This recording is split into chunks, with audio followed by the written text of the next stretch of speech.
বন্ধুরা কেমন আছেন? আজকের ভিডিওটি মূলত তৈরি করা হয়েছে যারা নতুন করে রিসার্চের জার্নি শুরু করতে যাচ্ছেন তাদের জন্য। এই ভিডিওটি তৈরি করার উদ্দেশ্য হচ্ছে, আমার অনেক স্টুডেন্ট আছে বাংলাদেশের বিভিন্ন জায়গায় যারা এখন গবেষণার কাজে শুরু করতে যাচ্ছে এবং গবেষণা নিয়ে কাজ করার চিন্তাভাবনা করছে, কিন্তু কোনো একটা গতি পাচ্ছে না বা একটা অ্যাডভাইস পাচ্ছে না। তাদের উদ্দেশ্যে এই ভিডিওটা করা। আসলে গবেষণার কি দরকার? আমি দেখেছি আমার শিক্ষকতা জীবনে যে সমস্ত স্টুডেন্টরা বা শিক্ষার্থীরা তাদের আন্ডার গ্র্যাজুয়েট লেভেলে বিভিন্ন ধরনের গবেষণামূলক কাজে জড়িত রয়েছে, তাদের ভবিষ্যতে স্কলারশিপ পেতে বিদেশে যাওয়ার ব্যাপারে এটা খুব সহায়ক ভূমিকা হিসেবে পালন করে। মূলত আপনি যখন কোনো একটা দেশে যাবেন, সেই দেশে গেলে আপনাকে প্রথমেই দেখতে যাবে যে একজন স্টুডেন্টের writing sample, analytical ability, research quality, এই ইত্যাদি বিষয়গুলোর উপর তারা গুরুত্ব দেয়।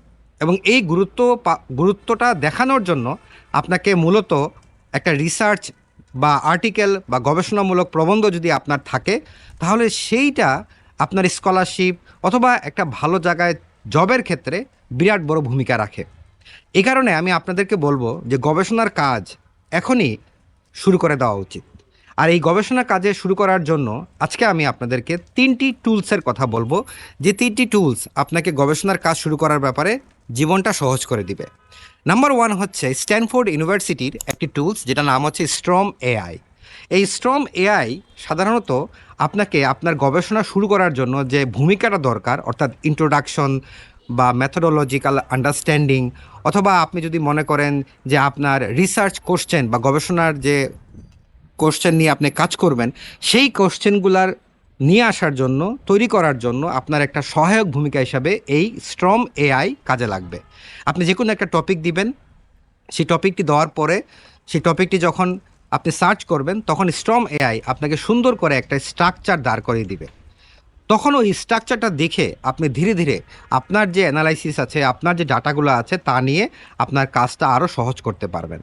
এটা হচ্ছে স্ট্রম এআই এর একটা বিরাট বড় ভূমিকা। দ্বিতীয় যে টুলসের কথা বলবো, সেই টুলসটি হচ্ছে গুগল নোটবুক এলএম। এই গুগল নোটবুক এলএম, যে টুলসগুলো এখন বলছি সবগুলাই ফ্রি। গুগল নোটবুক এলএমটা এমন একটা টুলস, যেই টুলসের মাধ্যমে আপনি খুব সহজেই 50টা পেপার সামারাইজ করতে পারবেন। অর্থাৎ আপনার কাছে অনেক রিসার্চ আর্টিকেল আছে, আপনি একটা একটা করে আর্টিকেলগুলো পড়া শুরু করলে অনেক সময় লাগবে। এই গুগল নোটবুক এলএম যখন আপনি আপলোড করবেন একটা আর্টিকেল, সেই আর্টিকেলের পরে ওই এআইয়ের মাধ্যমে আপনি যখন কোনো কোশ্চেন করবেন এই পেপার সম্পর্কে, যেমন ওই পেপারের মূল বিষয়টা কী, তার সামারিটা কী, অ্যাবস্ট্রাক্টটা কী, সে সেটা খুব সুন্দর করে সামারি আকারে আপনাকে বলে দিবে। এছাড়াও আপনি যদি এই পেপার সম্বন্ধে আরও বিস্তারিত জানতে চান, যে কোনো ধরনের কোশ্চেন এই গুগল নোটবুক এলএম আপনাকে বের করে দিবে, যেটা আপনাকে কয়েক ঘন্টা লাগতো পেপারটা পড়ে বের করার জন্য। তাহলে সেটা খুব সহজ হয়ে যাবে গুগল নোটবুক এলএমের মাধ্যমে। এবং ফাইনালি যারা ডাটা অ্যানালাইসিস নিয়ে কাজ করতে যাচ্ছেন, তাদের উদ্দেশ্যে বলবো ব্রিক্স এআই নামে একটি টুলস রয়েছে, সেটিও সম্পূর্ণ ফ্রি।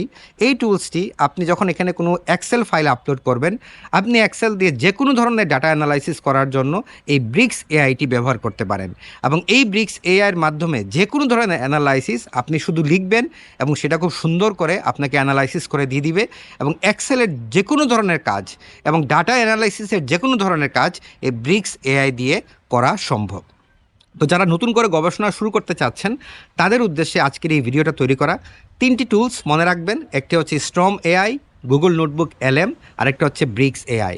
ও যাওয়ার আগে আরেকটা কথা বলে নেই, সেটা হচ্ছে আমাদের একটি জার্নাল রয়েছে, international journal of sustainability and multidisciplinary research. এই জার্নালটি ইন্ডেক্স জার্নাল, আইএসএসএর নাম্বার রয়েছে ক্রস রেফার ইন্ডেক্সিং।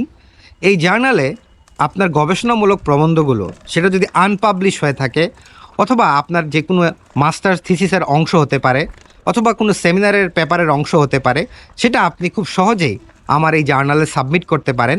এবং সেই সাবমিশনের মাধ্যমে যদি আমাদের পিয়ার রিভিউ প্রসেসের মাধ্যমে আপনার পেপারটা অ্যাকসেপ্ট হয়, তাহলে সেটাও কিন্তু একটা গুরুত্বপূর্ণ অ্যাসেট হিসেবে আপনার ক্যারিয়ারের জন্য থেকে যাবে।